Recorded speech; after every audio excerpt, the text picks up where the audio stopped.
perempuan-perempuan Sobat Anies mengharapkan agar terjadi pemilu dengan jujur, adil, langsung, umum, bebas dan rahasia, dan mengharapkan segenap aparat untuk mengkondisikan pemilu 2024 dengan baik. Jangan pernah memicu kemarahan rakyat. Jangan salahkan rakyat. Curang, bang! Curang, bang! Curang, bang! Takbir! Allahu Akbar! Kita tetap berjuang. Kita sampai titik darah penghabisan. Jangan mengira kalau ini adalah kemenangan dan kemenangan. Enggak, kita nggak akan terima. Rezimnya biadab, rezimnya nggak cinta rakyat, rezimnya jahat, pengkhianat rakyat. Demi Allah, demi Rasulullah, aku nggak ridho. Ya Allah, tunjukkan kebesaran-Mu, ya Allah, kumpai aku. Hamba berjuang dari 2014. Tunjukkan kebesaran-Mu, ya Allah. Kalau emang Dia punya kuasa, pasti menang. Pasti menang, kumpai aku.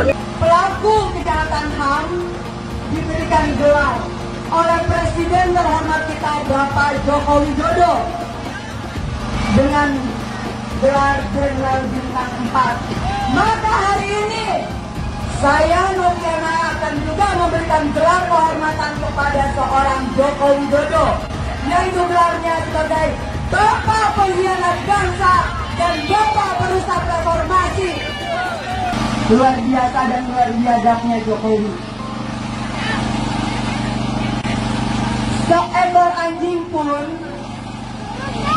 ya, dia akan sadar, dia tahu yang namanya balas budi. Saya akan siap melawan rezim Jokowi dan bangkitnya Orde Baru di negeri ini.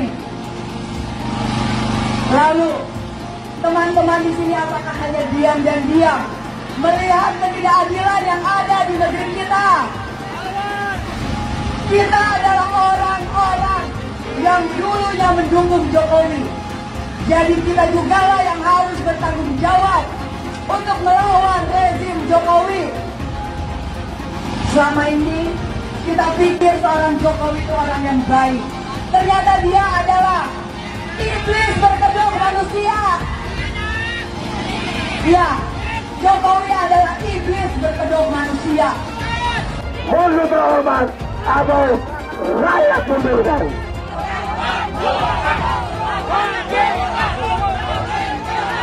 Pak Jokowi, Bapak itu presiden siapa sih? Kok Bapak nggak sayang sama rakyatnya? Beras naik, segala naik, pajak naik. Bapak tuh kalau berhutang itu kira-kira mikirin dong. Kita rakyat generasi akan datang, Pak, anak cucu saya. Jokowi mundur! Yang akan membayar hutang-hutang Bapak.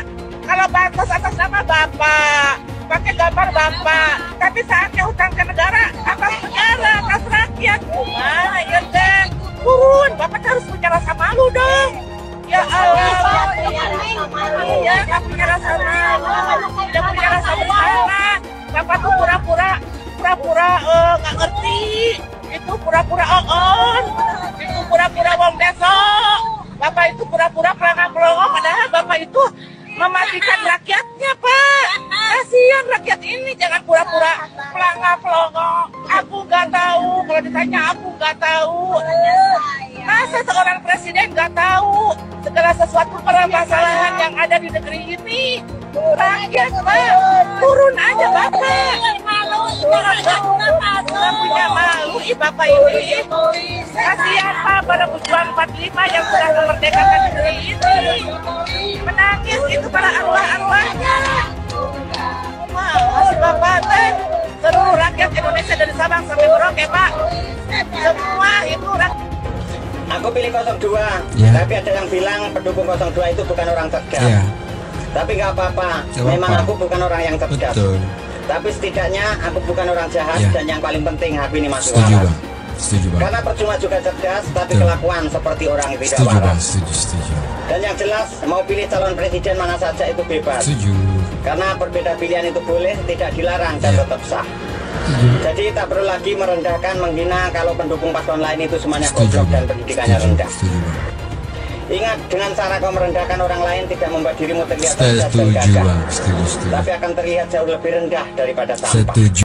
Orang-orang yang kalah itu harusnya sudah kasih pidato pengakuan. kasih pidato pengakuan kekalahan, bukan malah mencoba untuk membuat hiruk pikuk, ya, apalagi kemudian mencari jalan lain di luar prosedur yang diberikan. Kalau sengketa hasil pemilu kan dan pelanggaran-pelanggaran itu prosedurnya sudah diberikan, ya, pelanggaran lewat Bawaslu, ya, kalau ada persengketaan hasil lewat Mahkamah Konstitusi. Tapi tampaknya dua pihak yang kalah tidak mau untuk menjalani prosedur itu. Mereka malah ingin mengalihkan prosedurnya ke proses politik. Kalau ke proses politik itu sebenarnya bukan pemilunya yang memenangkan Prabowo Gibran yang akan mereka utak-utik, ya, yang akan mereka utak-utik adalah pemerintahannya Pak Jokowi. Jadi kalau bisa Pak Jokowi tetap berusaha untuk dimakzulkan, berusaha untuk diturunkan, ya, karena ada hak angket yang ingin mereka coba. Walaupun menurut saya hari ini itu sama sekali tidak mendapatkan dukungan dari masyarakat. Karena masyarakat akan mengait-ngaitkannya dengan kekalahan pemilu. Ini karena kalah pemilu aja bikin angket nih. Coba menang pemilu, tentu mereka nggak akan bikin angket. Kami sudah muak dengan pemilu curang. Kami datang ke sini sebagai rakyat sipil bergerak. Kami cinta yang namanya keadilan. Kami cinta namanya perubahan. Kami muak dibohongi, dicurangi. Dengan siapa? Tanyakan sendiri dengan hati kalian. Pengen perubahan, tapi kalau diajak bergerak untuk menegakkan keadilan di kantor KPU, KPU itu curang. Saya tanya kepada KPU, goblok nggak? Goblok apa enggak? Tolol apa goblok? Ngakunya insinyur, ngakunya profesor, tapi diajak jebun neraka. Dia mau dengan money dan jabatan yang terjual belikan negara kita oleh siapa? Komunis Cina. Ini fakta. Kalian gak usah takut menyampaikan kebenaran. Kalian gak usah takut. Yang hak katakan hak, batil katakan batil. Allahu Akbar. Allahu Akbar. Tapi kan itu quick count, belum real count. Ya, nggak apa-apa. Kalau tidak percaya dengan sampel, jangan periksa darah lagi di lab. Karena laboratorium itu kalau periksa hanya satu tetes darah. Kalau kita tidak percaya untuk mengetahui keseluruhan darah yang ada mengetahui. Tapi kalau kita tidak percaya dengan satu tetes darah, maka sedot seluruh darah. Ya, yang pertama saya ingin menyampaikan terima kasih kepada partai pengusung, pendukung, seluruh masyarakat dan relawan ya atas hasil quick count-nya. Tapi biasanya kalau quick count yang seperti ini kan ada yang nanti tidak setuju kan. Oh, jangan diklaim dulu lah. Kalau menang, tunggu real count. Maka saya ingin menyampaikan terima kasih juga terhadap seluruh aparat yang sudah menjaga dan yang ada di sini sangat baik sekali begitu sehingga Jawa Tengah aman ya. Tahap pertama adalah tahap di mana satu kemenangan berdasarkan quick count. Yang kedua adalah apa yang ada di real count nanti. Maka apapun namanya deklarasinya ada deklarasi quick count dan deklarasi real count. Banyak yang kebakaran jenggot nih karena Prabowo Gibran menang telak sekali putaran. Saking gak terimanya, semuanya tuh pada nuduh curang. Bilang rip demokrasi lah, selamat datang rezim otoriter lah, bilang inilah, bilang itulah. Sorry to say ya, kubu 01 sama 03 yang gak terima kekalahan harus denger nih nasihat dari Pak Mahfud MD. Kata Pak Mahfud MD, orang yang takut kalah itu selalu menyerang. Semua pemilu dituduh curang oleh yang kalah. Intinya kalau kalah mah kalah aja. Mereka yang kalah akan cari 1000 pembelaan untuk menolak kekalahannya. Ingat, jujur atau curang itu subjektif. Yang kalah selalu merasa dicurangi. Tapi kemenangan itu objektif. Begitu juga dengan kekalahan. Ya udahlah, yang kalah terima aja. Dan semua yang pelaku curang wajib didiskualifikasi. Audit KPU, audit ketua KPU, audit anggota KPU, audit sistem KPU. Temukan siapa pelaku pidana, tangkap dan hukum. Baru kita pikirkan pemilu ulang. Kalau tidak ada audit KPU, tidak ada audit ketua KPU, maka kita wajib menolak apapun hasil dari yang diputuskan oleh KPU. Siap lawan, siap lawan, siap lawan, Allahu Akbar. Menyikapi perhitungan suara pemilu, kami sampaikan hal-hal sebagai berikut. Memprotes keras deklarasi pemenangan 02. Kedua, mendesak kepada yang berwenang untuk mendiskualifikasi Prabowo Gibran sebagai paslon 02. pada Pilpres 2024. Pemunculan nama Gibran Rakabuming Raka sebagai calon wakil presiden 02 yang dilakukan melalui rekayasa hukum yang sangat memalukan dan langsung disambut oleh KPU tanpa lebih dahulu menunggu revisi peraturan KPU telah nyata-nyata telah mengkhianati konstitusi. Presiden yang nyata-nyata bersikap cawe-cawe terhadap pelanggaran pemilu 2024 dengan mengerahkan aparat pemerintah mendukung pemenangan paslon 02 sangat menodai demokrasi di Indonesia. Kami mendesak Presiden Joko Widodo dan semua penjabat yang telah merusak demokrasi dan hukum Indonesia secepatnya mundur atau dimajulkan. Seharusnya pemilu diulang sampai Anies menang. Catat ya, tahun 2024 pasti ada yang menuding KPU itu curang. Pilpres, apakah curang? Pilpres juga ada curang, tapi itu di bawah, bukan kontestan, bukan pemerintah. Di bawah, dan sama-sama curang. Oleh sebab itu di Pilpres itu, kalau kecurangannya tidak signifikan, curang 10.000 suara. Terbukti, yang satunya curang juga 5.000 suara. Apakah pemilu batal? Nggak bisa, kalau nunggu pemilu bersih, pemilu nggak akan selesai. Oleh sebab itu yang curang-curang itu diselesaikan melalui hukum pidana. Curang, bawa ke pengadilan, terbukti 500.000 dia curang, tetap menang dia. Karena 500.000 ini kalau diberikan ke saya, tetap kalah 4 juta. Tapi apakah yang curang 500.000 itu dibiarkan? Tidak. Itu ke pengadilan pidana. Paslon Prabowo Gibran menang sekali putaran.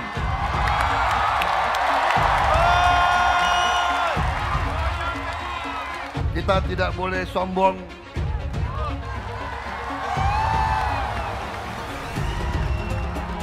Kita tidak boleh jumawa. Kita tidak boleh euforia. Kita tetap harus rendah hati.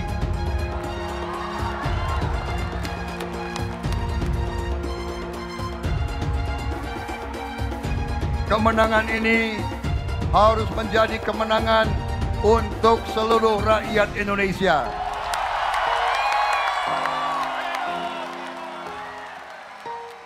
Prabowo, Gibran, dan seluruh koalisi Indonesia Maju, kami akan merangkul semua unsur dan semua kekuatan.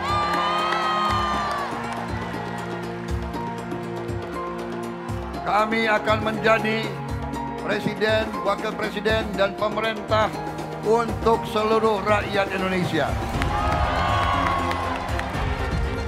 Berkali-kali saya tegaskan, saya akan memimpin bersama saudara Gibran, akan mengayomi, akan melindungi, akan membela seluruh rakyat Indonesia.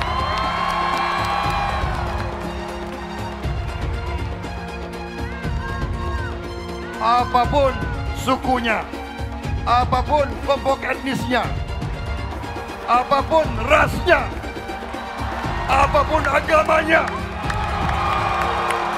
apapun latar belakang sosialnya, seluruh rakyat Indonesia akan menjadi tanggung jawab kami untuk menjaga kepentingannya. Saya juga secara pribadi ingin segera sowan ke paslon nomor 1, paslon nomor 3, karena sekali lagi Bapak Ibu, kita semua bersaudara. Kita semua bersaudara. 3 bulan yang lalu saya itu bukan siapa-siapa Bapak Ibu sekalian.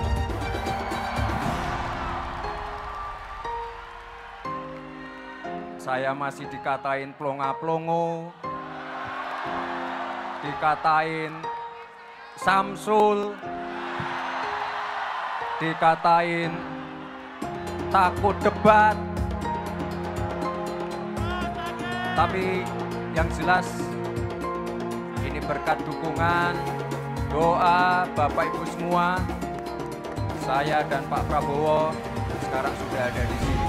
Teman-teman, saya harus bilang bahwa orang-orang yang semakin panik dengan tingginya approval rate atau tingkat kepuasan publik terhadap Pak Jokowi semakin hari semakin biadab. Di jagat dunia maya, ramai mereka sebut Pak Jokowi sebagai pengkhianat, pembohong, dan lain-lain. Ramainya upaya pembusukan kepada Pak Jokowi yang saya duga adalah sebagai upaya elektoral untuk menghentikan fenomena tingginya approval rate Pak Jokowi. Dinyinyirin seolah Pak Jokowi membagikan bansos untuk meningkatkan tingkat kepuasan masyarakat. Padahal saat menyusun program bansos, setidaknya 8 kementerian itu dilibatkan. Bahkan kebutuhan akan bansos ini dikaji secara teknokratik oleh Bappenas, dianalisis perspektif keuangannya oleh Kementerian Keuangan, lalu disetujui oleh DPR RI yang lintas fraksi. Saat itu nggak diributin, bahkan disetujuin. Lalu kenapa sekarang diributin? Ya program bansosnya diributin, ya Pak Jokowi yang bagiin langsung bansosnya juga diributin. Ya karena yang ributin ini dulu belum merasakan dampak elektoral dari pecah kongsi dengan Presiden Jokowi. Ketika dampak tersebut udah dirasain, mereka sibuk menyerang Pak Jokowi dengan membabi buta. Jangan hanya karena adanya korelasi negatif antara kepuasan rakyat terhadap kinerja Pak Jokowi dan elektabilitas si Copras-Capres, maka terkesan takut kalau Pak Jokowi dicintai rakyat. Bahkan mereka nggak ada yang bisa buktiin semua tuduhan yang mereka tembakin ke Pak Jokowi. Justru dari kubu mereka lah yang pernah terbukti melakukan kecurangan. Saya mensyukuri kenapa kalah, kenapa ditahan. Saya bersyukur atas itu semua. Saya coba bayangkan ya, kalau seandainya waktu itu kita menang gitu ya, hari ini belum tentu kita bisa nikmati seperti ini. Kita bersyukur 5 tahun Tuhan izinkan kasih ke orang yang pintar ngomong untuk kerja. Coba kalau kita bayangkan gitu ya, kalau kemarin saya masih jadi gubernur, ini saya udah turun ini. Tapi yang pintar ngomong itu dikira orang hebat kan? Ini lebih berbahaya tahun 2024, langsung ketahuan karakternya. Langsung ketahuan itu. Di saya juga ada kutipan Pak di kamar saya Pak. Tulisannya, Jakarta telah mengambil keputusan yang fatal. Jangan hanya konsentrasi pada pembangunan benda-benda mati yang indah difoto dan bisa ditunjukkan dalam 5 tahun hasilnya. Kalau kita mau menilai sebuah janji, maka lihat janjinya, lalu lihat kenyataannya. Dulu janjinya apa ya? Dan ini aneh, betul-betul aneh. Ini bukan kampanye, tapi saya sampaikan sini. Di satu sisi menyiapkan jalur-jalur air untuk dikirim ke laut, di sisi lain di lautnya dipasang dengan pulau reklamasi, tinggal tunggu waktu jadi rob, air balik. Dan ini melawan sunatullah. Kenapa? Air itu turun dari langit ke bumi, bukan ke laut. Harusnya dimasukkan ke dalam bumi, masukkan tanah. Di seluruh dunia air jatuh itu dimasukkan ke tanah, bukan dialirkan pakai gorong-gorong raksasa ke laut. Jakarta telah mengambil keputusan yang fatal. Bukan banjir, itu memang parkir air. Bukan banjir, itu memang parkir air. Masyarakat berkeliling dengan membawa toa untuk memberitahu semuanya, termasuk sirine. Kaibon 82 miliar. Apa alat transportasi yang dimiliki oleh hampir setiap orang? Alat transportasi yang dimiliki semua orang adalah kaki. Kalau seandainya orang Jakarta percaya Pak Anies jadi gubernur pun, saya berani jamin kok dia akan lakukan normalisasi yang sama seperti saya lakukan kok. Gak usah bohong lah. Ketika air sampai di muara, maka siap untuk dipompa ke laut. Pancasila Soekarno, ketuhanan ada di pantai. Anak Tuhan dari mana? Kalau Yesus anak Tuhan, bidangnya siapa? Besok di seluruh wilayah Indonesia kami katakan dalam. Iblis hanya menggoda orang yang beriman. Makanya jarang-jarang orang kafir kerasukan setan. Yang kerasukan setan itu orang baik-baik. Jarang, saya belum pernah nengok Cina kerasukan setan. Pernah tak Ahok itu kerasukan setan? Enggak, setannya juga. Karena sesama setan jarang saling menggoda. Karena di salib itu ada jin kafir. Karena di salib itu ada jin kafir. Karena di salib itu ada jin kafir. Haleluya. Kepalanya ke kiri apa ke kanan? Kepalanya ke kiri apa ke kanan? Tetap percaya salib itu lambang mulia, bukan jin. Kok ketawa? Aku nggak nyindir siapa-siapa loh. Anies merupakan antitesis daripada Pak Jokowi. Antitesis artinya bertolak belakang dengan Jokowi. Anies sudah menyatakan tidak akan melanjutkan semua program dari Pak Jokowi. Jadi semua pembangunan yang dilakukan oleh Pak Jokowi akan dihentikan oleh Anies jika Anies menjadi presiden. Lagi pula Anies didukung oleh khilafah dan pendukung Anies adalah ormas seperti FPI dan HTI. Apa kita mau FPI dan HTI kembali di Indonesia jika Anies memimpin? Anies juga dikenal sebagai bapak politik identitas yang menghalalkan segala cara untuk menggapai kekuasaannya, termasuk menggunakan politik identitas berbasis agama. Lihatlah di kasus Ahok waktu itu. Kita sudah bisa melihat hasil kerja Anies selama 5 tahun di Jakarta. Tidak ada satupun janji yang dipenuhi dan tidak ada kinerja yang bisa dibanggakan. Dari DP 0%, OKOC, kelebihan bayar, Formula E, banjir, sumber resapan, jalan rusak, dan gonta-ganti nama jalan. Lihatlah rekam jejak Anies selama 5 tahun. Bayangkan Indonesia ke depan jika dipimpin oleh Anies. Dan bayangkan jika Anies menang. HTI dan FPI, ormas khilafah yang dibubarkan itu akan dikembalikan oleh Anies. Apakah kita mau Pancasila diganti jadi khilafah? Perkataan Ahok sudah terbukti dan Jakarta sudah menjadi korban. Jangan biarkan Indonesia menjadi korban kibulan Anies Baswedan. Umat minoritas, terutama kaum Tionghoa, tidak akan memilih Anies Baswedan. Sepertinya masa pesta dan kegembiraan ajang Pilpres bakal segera berakhir. Khususnya buat Caimin, buat Gus Muhaimin Iskandar. Tampaknya nih, awan akan berubah mendung dan kemudian kemungkinan menjadi badai dahsyat bagi Ketua Umum Partai Kebangkitan Bangsa tersebut. Kabarnya nih, partai yang dipimpinnya kini sudah berada dalam bidikan. Partai PKB sudah berada dalam terkaman. Setelah Partai Golkar dan PAN masuk ke kantongnya, giliran partainya warga Nahdliyin itu yang konon bakal dimasukkan juga ke dalam portofolio. Dengan menggabungkan 3 partai ini, kekuatan Pak Jokowi di parlemen mendatang akan menjadi sekitar 33%. Dia akan menguasai 1/3 dari parlemen, 1/3 dari DPR RI. Isu yang santer beredar nih, PKB akan segera diambil alih oleh kubu pendukung Presiden Jokowi. Konon, PKB bakal diambil alih oleh jajaran pemimpin pengurus besar Nahdlatul Ulama. Pengambil alihan PKB ini santer terkait dengan rencana besar Pak Jokowi untuk membangun koalisi permanen, seperti Barisan Nasional di Malaysia.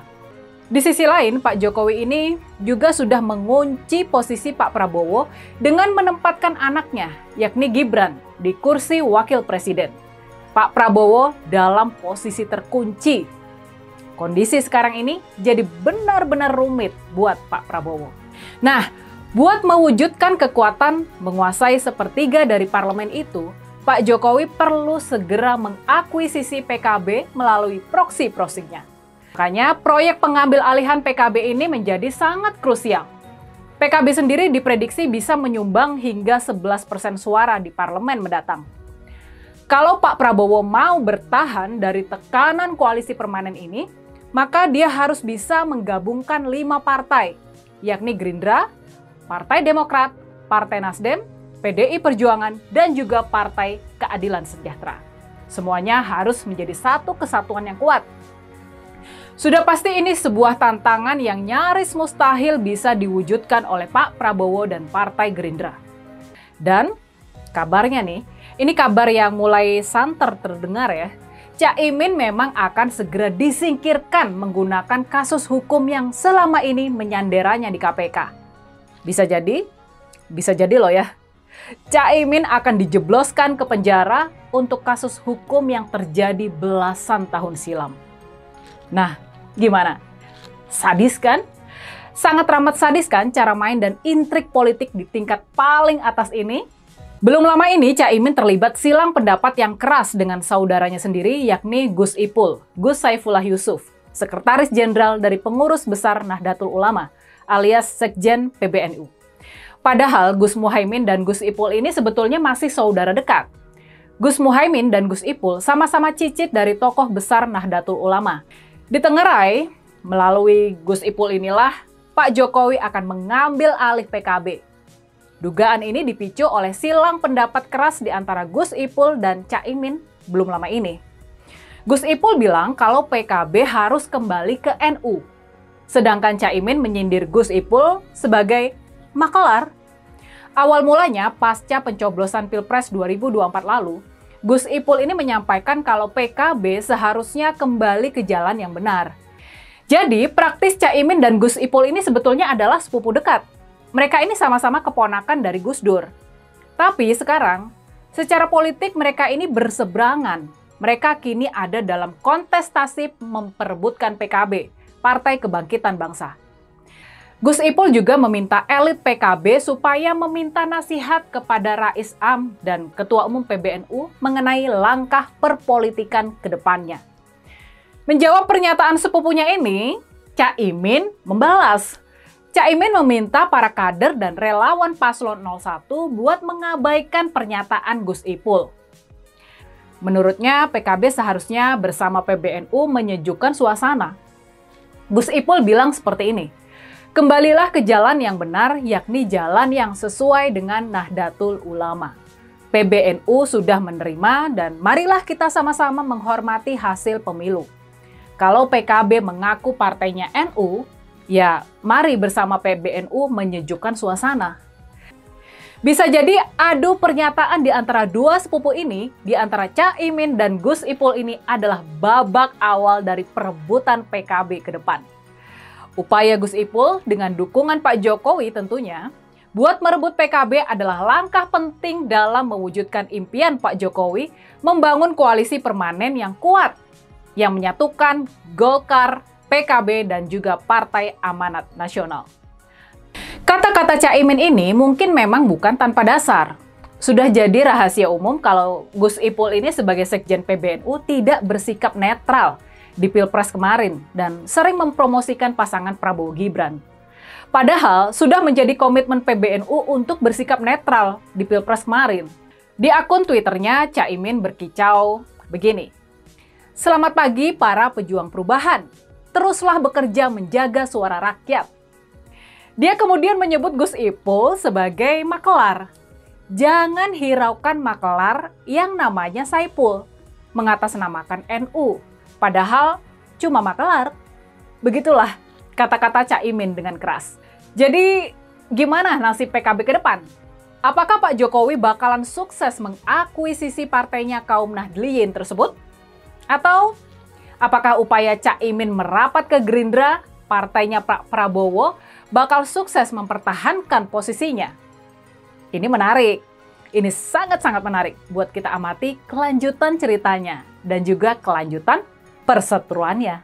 Tapi sudah pasti, dengan kelihayannya berliuk-liuk di antara celah-celah politik di tanah air, Cak Imin gak akan mudah untuk ditaklukkan. Apalagi di pemilu 2024 ini, Cak Imin sukses mengangkat suara PKB dan menjadikannya partai 4 besar di parlemen. Cuma kalah dari partai-partai besar seperti PDI Perjuangan, Golkar, dan Gerindra. Dulu Anies bisa menang karena menggunakan agama dan etnis. Isu agama, ras, dan antar golongan dinikmati oleh relawan Anies. Saat itu Anies didukung oleh FPI, HTI, dan pengasong khilafah lainnya. Pada akhirnya Ahok harus kalah, namun kekalahan dia adalah kekalahan yang membuka mata rakyat Indonesia bahwa masih ada orang-orang yang menang dengan cara menggunakan politisasi agama atau politik identitas berbasis agama. Ternyata banyak sekali orang yang dengan mudah terhasut lewat jalan-jalan seperti itu. Relawan Anies terutama dari FPI, HTI, PA212 seperti Bahar Smith dan Rizik Syihab selalu menghujat Cina, etnis Cina. Tapi saat ini negara Cina sudah menjadi nomor 1 di dunia. Saya bangga sebagai Cina. Etnis Tionghoa dicap sebagai pemberontak, sedangkan etnis Arab dianggap sebagai Tuhan atau tuan dari pribumi.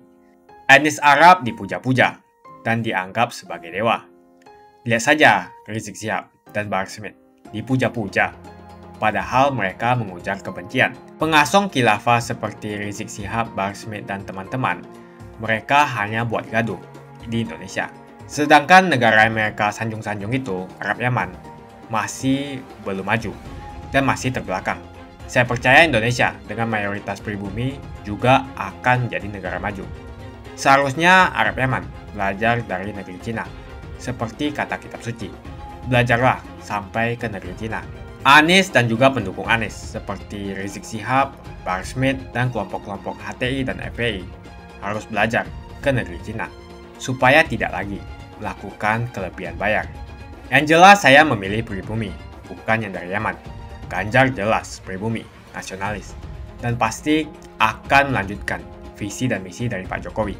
Suara Ahok merepresentasi warga minoritas, dan etnis Tionghoa mendukung Ganjar Pranowo. Ahok pasti akan mendukung Ganjar, karena Ahok anti radikalisme. Ahok yang jelas tidak akan mendukung Anies Baswedan, karena Anies Baswedan didukung oleh kelompok khilafah, HTI, dan FPI, ormas terlarang itu. Anies merupakan antitesis daripada Pak Jokowi, dan diragukan kenasionalisannya, apalagi pribumiannya. Antitesis artinya bertolak belakang dengan Jokowi. Anies sudah menyatakan tidak akan melanjutkan semua program dari Pak Jokowi. Jadi semua pembangunan yang dilakukan oleh Pak Jokowi akan dihentikan oleh Anies jika Anies menjadi presiden. Lagi pula Anies didukung oleh khilafah, dan pendukung Anies adalah ormas seperti FPI dan HTI. Apa kita mau FPI dan HTI kembali di Indonesia jika Anies memimpin? Anies juga dikenal sebagai bapak politik identitas yang menghalalkan segala cara untuk menggapai kekuasaannya, termasuk menggunakan politik identitas berbasis agama. Lihatlah di kasus Ahok tadi itu. Kita sudah bisa melihat hasil kerja Anies selama 5 tahun di Jakarta. Tidak ada satupun janji yang dipenuhi dan tidak ada kinerja yang bisa dibanggakan. Dari DP 0%, OKOC, kelebihan bayar, Formula E, banjir, sumber resapan, jalan rusak, dan gonta-ganti nama jalan. Lihatlah rekam jejak Anies selama 5 tahun. Bayangkan Indonesia ke depan jika dipimpin oleh Anies. Dan bayangkan jika Anies menang. HTI dan FPI, ormas khilafah yang dibubarkan itu, akan dikembalikan oleh Anies. Apakah kita mau Pancasila diganti menjadi khilafah? Bagian Indonesia Timur yang mayoritas non-muslim seperti Bali tidak akan setuju dengan khilafah atau sistem khilafah. Mungkin Indonesia akan bubar jika Anies menjadi presiden. Perkataan Ahok sudah terbukti dan Jakarta sudah menjadi korban. Jangan biarkan Indonesia menjadi korban kibulan Anies Baswedan. Umat minoritas, terutama kaum Tionghoa, tidak akan memilih Anies Baswedan. Saya yakin karma Ahok mengejar Anies Baswedan. Dulu Anies memainkan politik identitas kepada Ahok. Sekarang Anies dipertanyakan kepribumiannya karena dia dari Yaman. Itu saja opini saya hari ini. Tuliskan opini kalian tentang Anies Baswedan. Jika kalian setuju dengan pendapat saya di video ini, pastikan kalian menekan like di video ini. Dan bagikan video ini ke teman dan family Anda supaya mereka semua mengetahui tentang informasi ini.